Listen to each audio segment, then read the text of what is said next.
at the 7th annual Flagstaff seed swap, and people have brought in a lot of their seeds. We've collected them and we just have them out on a table. People come in and collect seeds that they want and drop off more seeds if they brought extra seeds.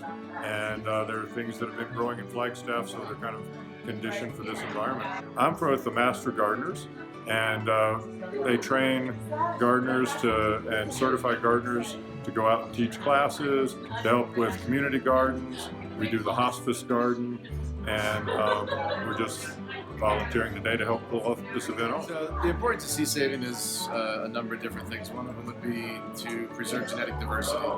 If you go back to the early 1900s, a lot of the varieties that were available to farmers back then have been lost. A lot of seed companies have bought them all up, and a lot of the seed companies are interested, especially the agrochemical businesses, are interested in GMO seeds. So you can buy their herbicides or pesticides. So they've tried to get rid of some of those seed varieties so they can control it. So one of them is so that we can bring back all that genetic diversity that used to be available to farmers all over the globe. And so by saving seeds from year to year, selecting the seeds for certain traits that you want, like cold hardiness as an example, or early ripening, we can start to develop seeds that are adapted to our local climate, which makes it much easier for us to grow things in the future. I started the Grow Flagstaff Seed Library a few years ago, 2.5, 3 years ago.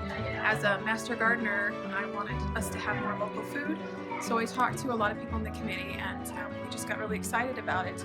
It's a free resource for the public. Anyone can come during regular business hours and come and fill out a free membership form and then come and check out seeds. We do like a five packet cap, but then you can come as many times as you want. And then the idea with the seed library, which is different from a seed swap or a seed bank, is that it's a living seed bank, is that you return seeds at the end of the harvest if you can. You try your hardest, because that's why it's free and it keeps feeding itself in, which creates this transmission of seeds that are locally adapted in Flagstaff.